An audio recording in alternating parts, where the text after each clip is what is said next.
এক কৃষকের নিদারুণ ইচ্ছা বিভিন্ন জাতের ঘোড়া সংগ্রহ করে তার খামারে রাখা। তার সংগ্রহ সম্পূর্ণ করতে এখন প্রয়োজন শুধু এক ধরনের ঘোড়া, যেটা অলরেডি তার প্রতিবেশীর কাছেই রয়েছে, কিন্তু প্রতিবেশী সেটা কোনো মতেই বিক্রি করতে ইচ্ছুক নয়। তারপরেও সে প্রতিদিন তাকে বিরক্ত করেই যাচ্ছে ঘোড়াটি তার কাছে বিক্রি করার জন্য। শেষ পর্যন্ত তার প্রতিবেশীকে রাজি করাতে সক্ষম হলো, কিন্তু তার সেই আনন্দ আর বেশি দিন টিকে রইল না। ঘোড়াটি খামারে আনার ঠিক 1 মাস পরেই অসুস্থ হয়ে পড়ল। পশু চিকিৎসক এলো এবং ঘোড়াটিকে দেখে বলল, এটি একটি মারাত্মক ক্ষতিকর ভাইরাসে আক্রান্ত।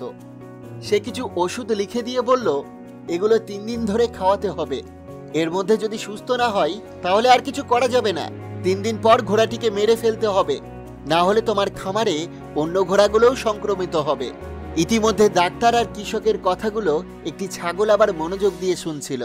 কিছুক্ষণ পর কৃষক যখন এসে ঘোড়াটিকে ওষুধ খাইয়ে আবার নিজের কাজে চলে গেল, তখন ছাগলটি এসে ঘোড়াটিকে বলল, এই যে বন্ধু, শক্ত হও, তোমাকে যে সুস্থ হতেই হবে, না হলে ওরা তোমাকে মেরে ফেলবে। দ্বিতীয় দিনও কৃষক ঘোড়াটিকে ওষুধ খাইয়ে যাওয়ার পর ছাগলটি ঘোড়াটিকে আবার বলল, কি হে বন্ধু, ওঠো এবার, তোমাকে কষ্ট করে হলেও হাঁটতে হবে, আসো আমি তোমাকে সাহায্য করছি। তৃতীয় দিন কৃষকের সঙ্গে আবার সেই পশু ডাক্তার এলো। ওষুধ খাওয়ানোর পর ডাক্তার বলতে লাগলো, না, আর কিছু করা যাবে না, কালকে ঘোড়াটিকে মেরে ফেলতে হবে, না হলে তোমার অন্য ঘোড়াগুলোও সংক্রমিত হতে পারে, কোনো রকম ভাবেই রিস্ক নেওয়া যাবে না। কৃষক নিরুপায় হয়ে তার কথাই সায় দিল। এবার তারা চলে যাওয়ার পর ছাগলটি এসে ঘোড়াটিকে বলল, আজকেই শেষ সুযোগ বন্ধু, উঠে দাঁড়াও, তোমাকে পারতেই হবে, তোমাকে চলতেই হবে, তোমাকে দৌড়াদৌড়ি করতেই হবে। এই তো হচ্ছে, আরেকটু, তুমি পেরেছো, আরেকটু, চমৎকার, তুমি পারবেই। অবশেষে ঘোড়াটি দৌড়াতে শুরু করলো। এমন সময় হঠাৎ কৃষক এসে দেখতে পেল ঘোড়াটি দৌড়াচ্ছে। সে আনন্দে আত্মহারা হয়ে বলতে লাগলো, বাহ, অবিশ্বাস্য ব্যাপার, ভগবান তোমাকে অসংখ্য ধন্যবাদ, আমার ঘোড়াটি সুস্থ হয়ে গেছে, কে কোথায় আছো এদিকে আসো, এই আনন্দে আজকে পার্টি হবে। এই কে আছিস, ছাগলটিকে জবাই কর। এখান থেকে আমরা যে শিক্ষাটা পাই, কিছু মানুষ কখনোই জানতে পারে না প্রকৃত সাফল্যের পেছনে আসলে কারা থাকে, কারা পুরস্কৃত হয়, আর কারা অন্যের মঙ্গলে নিজেদের উৎসর্গ করে দেয়। তাই নিজেকে শক্তিশালী করতে আচার্য চাণক্যের বিশেষ কয়েকটি নীতি আপনাকে মাথায় রাখতে হবে। চাণক্যের প্রথম নীতি হলো, সর্বদা বলুন কম, শুনুন বেশি। বেশি বুদ্ধিমান মানুষেরা সবসময় কম কথা বলেন আর অপরের কথা শোনেন বেশি। অপরদিকে বোকারা কি করে জানেন, ওরা প্রথমেই অন্যের কথাকে থামিয়ে দিয়ে নিজেরাই নিজেদের সব কথা সবসময় বলতে থাকে এবং অপরকে বেশি কথা বলার সুযোগ দেয় না। তারা মনে করে, আমি সব জানি, সব বুঝি, আর তুমি কিছুই জানো না। মনে রাখবেন, এই কথাগুলো যারাই বলে তারাই হলো প্রকৃত মূর্খ বা বোকা। অন্যদিকে বুদ্ধিমান মানুষেরা প্রথমে মন দিয়ে পুরো কথাটা শোনে, পুরো কথাটা শোনার পর সে তারা নিজের যুক্তি ও তর্ক দিয়ে অপরকে বুঝিয়ে বলে। তাছাড়া বুদ্ধিমান মানুষেরা কখনোই অন্যের বুদ্ধিকে নিয়ে ঠাট্টা করে না। তাই নিজেকে শক্তিশালী করার জন্য সর্বপ্রথম এই নীতিটি আপনাকে মাথায় রাখতে হবে, শুনুন বেশি, বলুন কম। চাণক্যের দ্বিতীয় নীতি হলো, আগেই ফলের আশা না করে কোনো কাজ করা। আমরা প্রত্যেকটি মানুষই লাভের আশা করি। কোনো কাজ করার আগেই আমরা চিন্তা ভাবনা করি, এই কাজটি করলে আমাদের লাভ হবে কি। এই হিসাব নিকাশগুলো আমরা কাজ করার আগেই প্রত্যেকে করে নিই। অথচ বুদ্ধিমান বা শক্তিশালী লোকেরা কিন্তু নিজের লাভের জন্য কাজ করে না, তারা প্রথমে অন্যের উপকার করার কথা ভাবেন, অর্থাৎ তারা অন্যের উপকার করার জন্য কাজ করেন।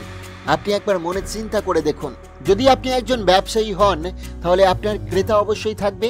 একজন ক্রেতা কখন একজন ব্যবসায়ীর কাছে আসে, যখন সে বুঝতে পারে ওই ব্যবসায়ীর কাছে গেলে সে লাভবান হবে, তখনই সে যাবে। আর আপনি যখন আপনার কোনো ক্রেতাকে তার কি লাভ হচ্ছে সেটা একবার দেখাতে পারবেন বা বোঝাতে পারবেন, তাহলে সেই ক্রেতা আপনার কাছেই আসবে। আপনি যখন ক্রেতার লাভের জন্য ব্যবসা করবেন, তখন দেখবেন ক্রেতা বা খরিদ্দার আপনার কাছে এসে দ্বিগুণ 3 গুণ বেশি লাভ দিয়ে যাচ্ছে। কারণ জীবনে আপনি যখন অন্যদেরকে কোনো ভালো বা বেশি সুযোগ দিয়ে লাভ দিতে পারবেন, তখন তার পরিবর্তে আপনিও তার কাছ থেকে অনেক বেশি লাভ ফেরত পাবেন, এবং সেটাও পরবর্তীকালে আপনার জন্য বড় ও সফল পথ গড়ে তুলবে। তাই এই পৃথিবীর সমস্ত বুদ্ধিমান এবং শক্তিশালী মানুষরা নিজের জন্য নয়, সবার জন্য কাজ করেন। চাণক্যের তৃতীয় নীতি হলো, নিজেকে শক্তিশালী করতে কখনো অন্যের নিন্দা করবেন না। মূর্খ লোকেরা কোনো সময় অন্যের উপকার করে না, কারণ অন্যের উপকার করতে গেলে তাদের তো সময় নষ্ট হবে। কিন্তু বাস্তবে দেখা যায় বেশিরভাগ ক্ষেত্রেই তারা অন্যের নিন্দা করতেই দিনের বেশিরভাগ সময়টা কাটিয়ে দেয়। কিন্তু অপরদিকে বুদ্ধিমান বা শক্তিশালী মানুষরা কখনোই কারো নিন্দা করে সময় নষ্ট করে না। প্রকৃতপক্ষে পরনিন্দা পরচর্চা করা যতটা খারাপ, সেটা শোনাটাও ঠিক ততটাই খারাপ, কারণ সেই সময়টাতে আপনি অন্য কোনো ভালো কাজ করতে পারতেন বা নতুন কোনো কাজ করার বিষয়ে ভালো চিন্তাও করতে পারতেন, তাতে আপনারই লাভ হতো। আচার্য চাণক্য তার চতুর্থ নীতিতে বলেছেন, কেবলমাত্র বুদ্ধিমান এবং মানসিকভাবে শক্তিশালী মানুষরা সবকিছু খুব তাড়াতাড়ি এবং খুব ভালোভাবে বুঝতে পারেন, কারণ তাদের মন দিয়ে শোনার ধৈর্য এবং সময় আছে। একজন বুদ্ধিমান বা শক্তিশালী মানুষের কাছে কখনোই শোনা যায় না যে তারা বলেছেন, আমি সবকিছু জানি, সবকিছু বুঝি, সবকিছু করতে পারি, কারণ তিনি জানেন তিনি বুদ্ধিমান বা শক্তিশালী ঠিকই, কিন্তু তিনি পৃথিবীর একমাত্র বুদ্ধিমান বা শক্তিশালী নন। আচার্য চাণক্য বলেন, নিজেকে বুদ্ধিমান এবং শক্তিশালী সফল ব্যক্তিতে পরিণত করার জন্য 6টি মানুষকে আপনাকে চিনতে হবে। নাম্বার 1, যারা খুব মিষ্টি কথা বলে। যারা সর্বদা মিষ্টি কথা বলে সেই ধরনের মানুষদের সাথে সর্বদা সাবধান থাকার পরামর্শ দিয়েছেন আচার্য চাণক্য। কথাই বলে দুষ্টু লোকের মিষ্টি কথা। এই ধরনের লোকেরা নিজের স্বার্থের জন্য যে কোনো স্তরে যেতে পারে এবং যে কোনো সময় আপনাকে ঠকিয়ে তার কাজ আদায় করে নিতে পারে। এই জাতীয় লোকেদের থেকে সর্বদা দূরত্ব বজায় রাখুন। দ্বিতীয়, যারা কখনোই নিজের কথার দাম রাখে না। যারা সর্বদা আপনার হাতে হ্যাঁ বলে, নাতে না বলে, বা যে কোনো কিছুর জন্য আপনাকে বড় প্রতিশ্রুতি দেয়, আপনার উচিত এই ধরনের মানুষদের থেকে যথাযথ দূরত্ব বজায় রাখা, কারণ এই ধরনের লোক সময় হলে আপনার কাজে আসে না এবং তারা প্রয়োজনের সময় তাদের প্রতিশ্রুতি থেকে ফিরে যায়। নাম্বার 3, প্রতারক ব্যক্তি। যারা আপনার সামনে এসে ভালো ভালো কথা বলে, সৎ পরামর্শ দেওয়ার কথা বলে, অর্থাৎ শুভাকাঙ্ক্ষী, এবং আপনার পেছনে আপনার বদনাম করে বা আপনার সাথে খারাপ কিছু করতে পিছুপা হয় না, এই ধরনের মানুষদের থেকে দূরে থাকতে হবে, কারণ এই ধরনের লোকেরা যে কোনো সময় আপনার ক্ষতি করতে এবং সমাজে আপনার ভাবমূর্তি নষ্ট করতে পারে। নাম্বার 4, যারা অত্যাধিক প্রশংসা করে। যারা অত্যাধিক প্রশংসা করে তারা প্রায়শই তাদের সুবিধার জন্য মিথ্যা প্রশংসা করে তাদের কাজ আদায় করে নেয়। এই ধরনের মানুষরা আপনার গুণের জন্য নয়, আপনার অবস্থান এবং আপনার প্রতিপত্তির সাথে জড়িত। এই ধরনের মানুষদের সাথে থাকলে আপনি আপনার বাস্তব জীবন থেকে দূরে সরে যাবেন, তাই এদের থেকে দূরে থাকুন। নাম্বার 5, খারাপ অভ্যাসের মানুষ। নোংরা এবং ভুল অভ্যাসের লোকের থেকে দূরত্ব বজায় রাখা আপনার জন্য ভালো। এ ধরনের লোকের সঙ্গ কখনোই ভালো না। এরা সর্বদা আপনার ভাবমূর্তি নষ্ট করবে, যার কারণে আপনার সমাজে বদনাম হবে, মানুষ আপনার থেকে দূরে সরে যেতে থাকবে। নাম্বার 6, মিথ্যাবাদী মানুষ। প্রত্যেকটা মানুষ কম বেশি মিথ্যা কথা বলে। প্রয়োজনের সময় 1-2টি মিথ্যা কথা বলা স্বাভাবিক, তবে আপনার উচিত এমন লোকের থেকে দূরত্ব বজায় রাখা যারা প্রায়শই মিথ্যা কথা বলে।